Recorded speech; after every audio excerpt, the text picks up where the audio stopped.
आदर, अभिनंदन, आभार। जलपाईगुड़ी में ट्रेन हादसा हो जाता है, 10 लोग मारे जाते हैं। नीट पेपर लीक हो जाता है। जम्मू एंड कश्मीर में 3 बड़े आतंकी हमले हो जाते हैं और इस पर कोई बातचीत नहीं कर रहा है। क्या भारतीय जनता पार्टी की कोई जवाबदेही नहीं है? क्या बीजेपी कोई जवाबदेही नहीं है? यहां तक कि बीजेपी ने अपना प्रवक्ता न्यूज चैनल में भेजने से मना कर दिया। क्यों? क्योंकि उनको कटघरे में रखा जाता, उनसे सवाल किए जाते और उनसे सवाल के जवाब अगर नहीं होते तो उनकी और बेइज्जती होती। क्या ये मुद्दा जरूरी नहीं है?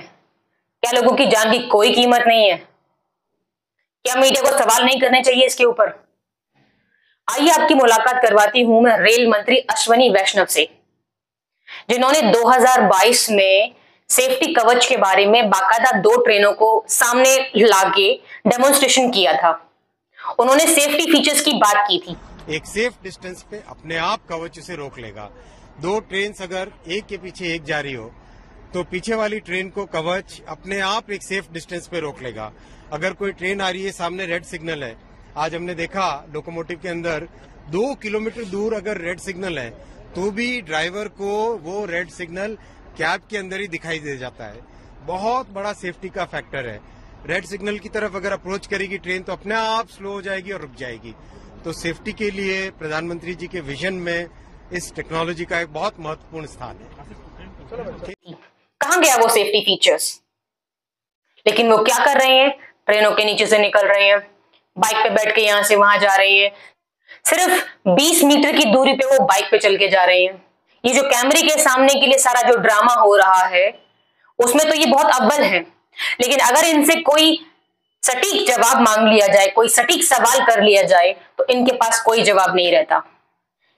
कहने को तो ये लोग बुलेट ट्रेन की बातें कर रहे हैं, लेकिन जो नॉर्मल पैसेंजर ट्रेन है उसकी सुरक्षा की जिम्मेदारी कौन लेगा? ये सवाल किसे करे जाने चाहिए? मैं ये समझती हूं कि जो सरकार पावर में है उसी को जवाबदेही होनी चाहिए हर चीज की जो हो रहा है, जो घटना घट रही है। अब ये चाहते हैं कि कोई भी इसे सवाल ना किया जाए, इसीलिए मैंने सुना है कि ये लोग यूट्यूब पे पाबंदी लगाना चाहते हैं। खैर ये तो एक अलग बड़ा टॉपिक है, इस बारे में मैं फिर कई बात करूंगी। मीडिया इनसे सवाल करता नहीं है, यूट्यूब पे ये लोग पाबंदी लगाना चाहते हैं, तो इनसे सवाल करेगा कौन? आप मुझे इसका जवाब दीजिए। मीडिया भी ये सवाल नहीं उठाती है और मोदी जी मेलोनी के साथ सेल्फी खिंचवाने में व्यस्त हैं। Hello from the melody team, hello from the melody team, hello from the melody team. अब इटली गए थे ना, मेलोडी मतलब मेलोनी और मोदी जी मेलोडी।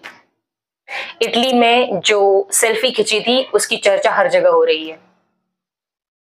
क्या आपको नहीं लगता कि जिसके देश में इतने बड़े बड़े आतंकी हमले हो गए हों उसको इस तरीके से सेल्फी खिंचवानी चाहिए? कितना संवेदनशील, जहां इतने लोगों की मृत्यु हो गई, इसमें उनकी कोई भी शिकन इनके चेहरे पे नहीं दिखती। एक भी बयान इनका अभी तक नहीं आया है। और इस पर सुप्रिया शिंदे कहती हैं, ये है कांग्रेस की प्रवक्ता सुप्रिया शिंदे।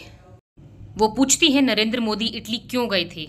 हम G7 के मेंबर देश नहीं हैं, राष्ट्रीय अध्यक्षों से कोई बड़ी मीटिंग नहीं थी, कोई बड़े संधि या सौदे नहीं हुए, कहीं कोई वक्तव्य या भाषण नहीं दिया, और अब तो ये यूक्रेन डिक्लेरेशन से भी दूर रहने का फैसला कर लिया है। तो क्या हर लीडर से गले पड़ने और सेल्फी खिंचवाने गए थे, या खंडित जनादेश से देश का ध्यान भटकाने गए थे?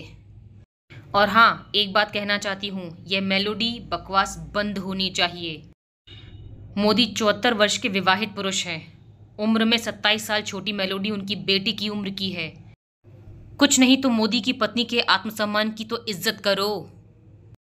हद कर दी। इस पर कांग्रेस का सवाल उठाना बिल्कुल वाजिब है कि मोदी जी ना आतंकी हमले के बारे में कुछ कहा, ना नीट पेपर लीक के बारे में कुछ कहा।